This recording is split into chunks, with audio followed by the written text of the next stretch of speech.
സമസ്തയുടെ മതനേതൃത്വം വീണ്ടും അവർ ആർജവത്തോടുകൂടി മറ്റൊരു നിലപാട് കൂടി തുറന്നു പറഞ്ഞിരിക്കുകയാണ്. അവർ യാതൊന്നിനും ഭയപ്പെടുന്നില്ല. പിന്നീട് നിലപാട് മയപ്പെടുത്തി. എന്നിരുന്നാലും അവർ തുറന്നു പറഞ്ഞിരിക്കുകയാണ്, മുസ്ലിം സ്ത്രീകൾ തെരഞ്ഞെടുപ്പിൽ മത്സരിക്കുമ്പോൾ അവർ സംവരണം ചെയ്ത സീറ്റിൽ മാത്രമേ മത്സരിക്കാവുള്ളൂ. അതും അങ്ങനെ ഒരു സംവരണം ഉള്ളത് കൊണ്ടാണ്. അങ്ങനെ പൊതുവെ ഒരു മാനദണ്ഡം സമഷ്ടിക്ക് കൽപ്പിക്കാനാവില്ല എന്നാണ് അവർ തുറന്നു പറയുന്നത്. അവരുടെ ഒരു നിലപാട് എന്ത് തന്നെയായാലും അത് വെള്ളം കലരാതെ തുറന്നു പറയാൻ അവരോളം ആർജവം മറ്റാർക്കുണ്ട് എന്നുള്ളതാണ് എനിക്ക് ചോദിക്കാനുള്ളത്. ഇതിനെയൊക്കെ ആർജവം എന്നല്ല പറയുന്നത്. ഒരു മനുഷ്യൻ്റെ മേലുള്ള സ്വാതന്ത്ര്യത്തെയൊക്കെ ചിലരിലേക്ക് മാത്രം ഒതുക്കപ്പെടുക. അതായത് പുരുഷ മേധാവിത്വം എന്ന് മാത്രമാണ് അതിന് പറയാൻ പറ്റുന്നത്. ഇപ്പോൾ സ്ത്രീ മുസ്ലിം ആയതുകൊണ്ട് അവർക്ക് സ്വാതന്ത്ര്യം അർഹിക്കത്തില്ല എന്നാൽ പറയും. ഞങ്ങളുടെ മതത്തിൽ ഏറ്റവും കൂടുതൽ പറഞ്ഞിട്ടുള്ളത് സ്ത്രീയോടുള്ള ബഹുമാനവും സ്ത്രീയെ മാക്സിമം സ്വാതന്ത്ര്യത്തിൽ എത്തിക്കുമെന്നൊക്കെ പറച്ചിലിൽ മാത്രമേ ഉള്ളൂ. മലബാർ മേഖലകളിലൊക്കെ ചെന്ന് കഴിഞ്ഞാൽ സ്ത്രീയെ മൊത്തത്തിൽ, അതായത് കണ്ണ് മാത്രം ജസ്റ്റ് അവർക്ക് പോകുമ്പോൾ കണ്ണ് ആ രീതിയിലാണ് പൊതിഞ്ഞു കെട്ടി കൊണ്ടുപോകുന്നത്. ഇതൊക്കെ എന്തിന്റെ ആവശ്യകതയാണ്? അവർ ചോദിക്കുന്നത് ഓരോരുത്തരുടെയും ഇഷ്ടമല്ലേ, ഓരോരുത്തരുടെയും സ്വാതന്ത്ര്യമല്ലേ? സ്വാതന്ത്ര്യമുള്ളവർ ഏത് രീതിയിൽ വേണമെങ്കിലും. അല്ല, അതിന് സ്വാതന്ത്ര്യം അവരുടെ തന്നെ. പക്ഷെ ഞാൻ ചോദിക്കുന്നില്ല, ഈ സ്വാതന്ത്ര്യമുള്ളവർ ഞാൻ ഈ ഗ്രൂപ്പ് ഫോട്ടോ എടുക്കാൻ പോകുന്നതിന് ഇങ്ങനെ മൊത്തത്തിൽ കവർ ചെയ്ത് നിൽക്കുന്നത്, ഈ ഫോട്ടോ എടുക്കുന്നതിന് ഇത് ഞാനാണെന്ന് അറിയിക്കാനല്ലേ?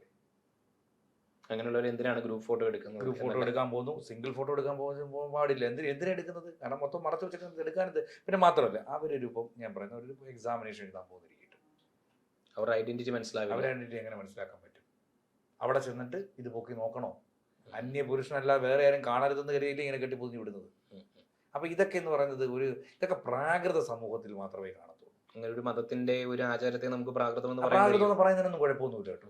അതൊക്കെ ശരി. കാരണം അതല്ലാതെ ആ മതത്തിൽപ്പെട്ടവരിവിടെ ജീവിക്കുന്നില്ലേ? അതല്ലാതെ അവർ ജീവിക്കുന്നുണ്ട്. അത് ആ മതത്തിൽപ്പെട്ടവരല്ല ഇവിടെ ജീവിക്കുന്നില്ലേ? ഇഷ്ടം പോലെ പേര് നമ്മളെ കാണുന്നുണ്ട്. അതിനകത്ത് എത്ര കലാകാരികളുണ്ട്. ഇപ്പൊ ഷംന കാസിം എന്തൊരു ഒരുപാട് പേരുണ്ട്. അവർക്ക് ആർക്കും ഇതൊന്നുമില്ലല്ലോ. ഇപ്പൊ മതത്തെ പറ്റി വിമർശിച്ചിട്ട് മതത്തിൽ നിന്ന് പുറത്തു പോയവരുണ്ട്. അവർ വലിയ ഗ്രൂപ്പ് ആക്കിയിട്ടുണ്ട്. അപ്പൊ നിങ്ങൾ പറയുന്ന ആ സ്വാതന്ത്ര്യമില്ലായ്മ ചിലർക്ക്, പക്ഷേ ഇവർക്കിത് ഇഷ്ടവുമുണ്ട് കേട്ടോ. ഈ പറയുന്ന ഇങ്ങനെ പോകണമെന്ന് തന്നെ ആഗ്രഹിക്കുന്നവരുമുണ്ട്.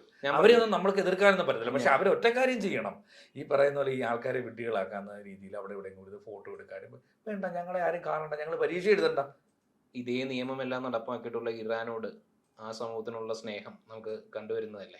അവിടെ ഇപ്പൊ ആ ഖമൈനി മരിച്ചപ്പോൾ തന്നെ അത് നമ്മളെല്ലാം കണ്ടതാണ്.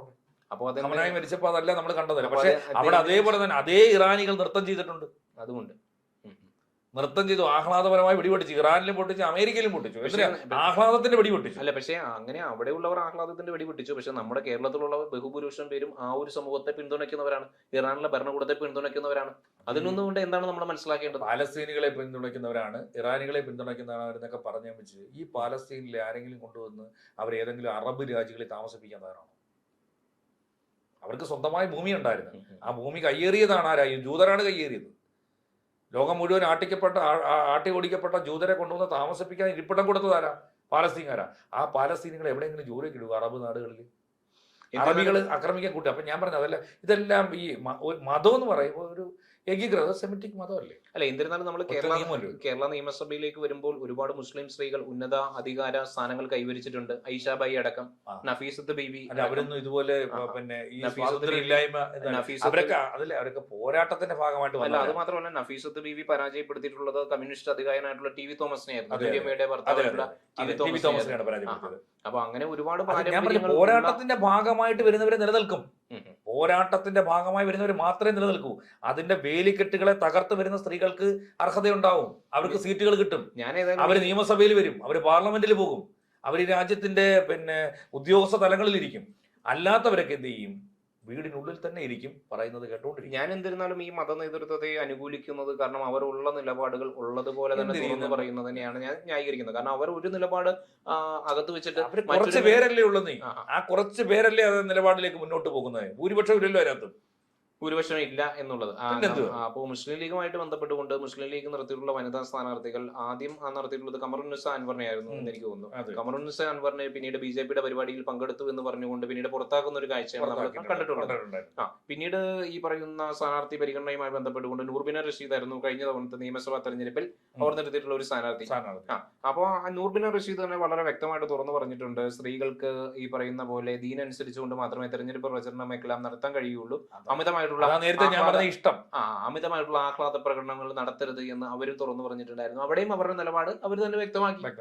ഞാൻ പറഞ്ഞില്ല, അത് ഓരോരുത്തർക്കും ഓരോ നിലപാടുകളുണ്ട്, അവരുടെ ആ നിലപാട് മാത്രം. പക്ഷെ അത് ഭൂരിപക്ഷത്തിന്റെ നിലപാടാണ്.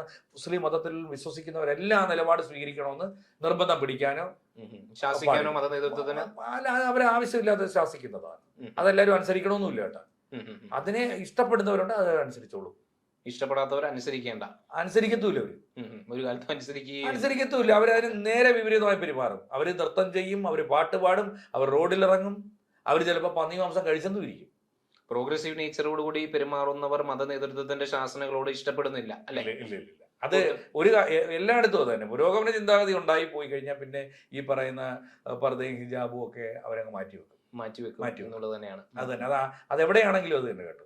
അതേത് ഇപ്പൊ വേറൊരു മതത്തിനും അങ്ങനെ ഒരു, പക്ഷെ ഇതിനേക്കാൾ കൂടുതൽ പിന്നെ തീവ്ര ചിന്തയുള്ളവരാണ് ജൂത വിഭാഗക്കാർ. അവര് ക്രിസ്ത്യൻ പള്ളികളിലേക്ക് നോക്കി തുപ്പാറുണ്ട്. ഇസ്രായേലിലൊക്കെ, ജെറുസലേമിൽ അവർ ക്രിസ്ത്യൻ പള്ളികളിൽ നോക്കി തൊക്കെ. എന്നിട്ട് ഇവിടെ ക്രിസ്ത്യാനികൾക്ക് ഭയങ്കര പ്രേമമാണ് ജൂതരോട്. അപ്പൊ ഈ മതത്തിന്റെ ചില തത്വങ്ങളും അതിൽ ആകർഷകരൊക്കെ ആവുന്നവരൊക്കെ അതിനെ മാത്രം പ്രണയിച്ചുകൊണ്ടിരിക്കും. ആ പ്രണയത്തിന് കണ്ണും മൂക്കൊന്നുമില്ല. അതിനകത്ത് എന്തെഴുതി വെച്ചേക്കുന്നു. മാത്രമല്ല, ഈ വാങ്ക് വിളിയെ പറ്റി ഒരു പ്രശ്നമുണ്ട്. യഥാർത്ഥത്തിൽ ആ വാങ്ക് വിളിക്കുന്നത് പിന്നെ മലയാളത്തിലാക്കിയാലോ പ്രാദേശിക ഭാഷയിലാക്കിയാലോ അറബ് ഭാഷയിലാണ് അത് പറഞ്ഞുകൊണ്ടിരിക്കുന്നത്, അല്ലേ? അതൊന്ന് പ്രാദേശിക ഭാഷയിലാക്കാൻ പറ. ഇവിടെ വലിയ കലാപം നടക്കും. നടക്കത്തില്ലേ? എന്നിരുന്നാലും അതിന്റെ വരികൾ നമ്മൾ സമ്പൂർണ്ണമായിട്ട് പഠിക്കണം. ആ സമ്പൂർണ്ണമായി വരി മേടിച്ചു കഴിഞ്ഞാൽ, ആ വരി പഠിച്ചു കഴിഞ്ഞാൽ 100% എതിർക്കും. പിന്നെ അത് ആ വാങ്കുവിളി സ്റ്റോപ്പ് ചെയ്യിക്കും. പക്ഷെ അതെന്തുകൊണ്ട് ഈ മതേതര രാജ്യത്ത് അത് വിളിച്ചോട്ടെ. ഇപ്പം നമ്മുടെ പിന്നെ ഈ ഹൈന്ദവ ക്ഷേത്രങ്ങളിലൊക്കെ ഭക്തിഗാനങ്ങൾ വെക്കും. ആ വെക്കുന്നതൊന്നും ഒരു മതത്തിനെയും മോശമായി ചിത്രീകരിച്ചുകൊണ്ടല്ല, അല്ലെങ്കിൽ ആ മതമല്ലാതെ ഈ ഹിന്ദു എന്ന് പറഞ്ഞ മതത്തിലുള്ള ഒരു പാട്ടുമില്ല. അല്ല, കഴിഞ്ഞ ദിവസം ഭക്തിഗാനങ്ങളേ ഉള്ളൂ. കൃഷ്ണനെയോ രാധയെയോ അല്ലെങ്കിൽ മഹാദേവനെയോ മഹാവിഷ്ണുവിനെയോ ഒക്കെ കീർത്തിക്കൊണ്ട് അങ്ങനെയുള്ള ഗാനങ്ങളായിരിക്കും. പക്ഷെ നേരെ മറിച്ച് വാങ്കുവിളിയിൽ അതല്ല വരുന്നത്. ഈ മതമല്ലാതെ മറ്റൊരു മതവും ഇല്ലെന്നും എൻ്റെ മതത്തിൽപ്പെട്ടവരെ മാത്രം വിശ്വസിച്ചാൽ മതിയെന്നും ഒക്കെ പറഞ്ഞ രീതിയിലുള്ള വർത്തമാനങ്ങളാണ് അതിലൂടെ പുറത്തു പോകുന്നത്. അത് അവർ പറയുന്നത് അവരുടെ സംഭവത്തോട് തന്നെ പറയുന്നതാണെന്നാണ് അവർ. പക്ഷെ അതെന്നാ അവര് മൈക്ക് കെട്ടി വെച്ച് കിഴക്കന്മാര് ചുറ്റും താമസിക്കുന്നവരെല്ലാം അത് മാത്രമാണ്. അവർ ആർട്ടിക്കിൾ 25 ആണ് പറയുന്നത്, റൈറ്റ് ടു റിലീജിയസ് ഫ്രീഡം ആണ് പറയുന്നത്. അത് ഞാൻ പറഞ്ഞു, ആ ഫ്രീഡം ആർട്ടിക്കിൾ 25 പറയുന്ന ആ ഫ്രീഡം ആണെങ്കിൽ അത് അവരുടെ ആൾക്കാർ മാത്രം കേട്ടാൽ പോരെ. ഇപ്പൊ അവര് മാത്രം താമസിക്കുന്ന ഏരിയ അല്ലല്ലോ. ഇപ്പൊ ഇവിടെ എല്ലാവരും താമസിക്കുന്നില്ലേ?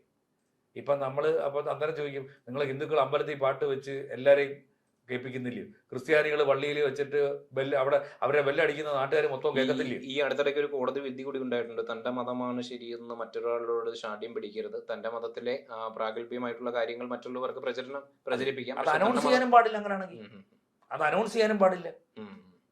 വേറൊരു ഭാഷയിലായിക്കോട്ടെ. ഇപ്പൊ ഞാൻ വന്ന അർജുനെ എനിക്കറിയാവുന്ന വേറൊരു ഭാഷയിൽ കംപ്ലീറ്റ് അങ്ങ് തെറി വിളിച്ചോണ്ടിരിക്കുക. പക്ഷെ എന്റെ ആക്ഷൻ അങ്ങനെ ആയിരിക്കും.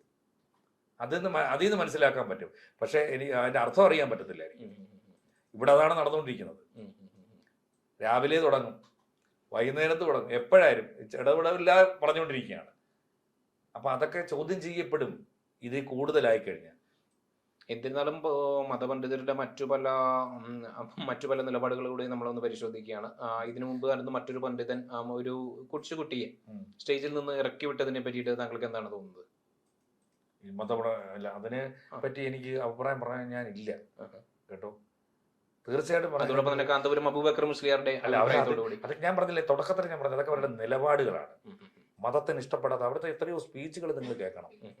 ഈ പറയുന്ന മലബാർ മേഖലകളിലൊക്കെ ഓരോ ഈ പറയുന്ന ഉസ്താദുമാര് നടന്ന പ്രഭാഷണമൊക്കെ കേട്ട് കഴിഞ്ഞാൽ ഇതിനൊക്കെ പിടിച്ച് വെള്ളത്തിൽ താക്കാൻ തോന്നും.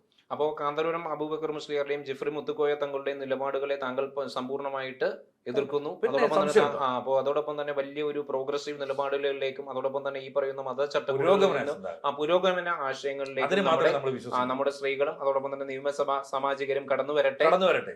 അപ്പോൾ നമുക്ക് അവർക്ക് എല്ലാ വിധത്തിലുള്ള അവർക്ക് മാത്രം നമുക്ക് ആശംസകൾ ആശംസകൾ നേരാം.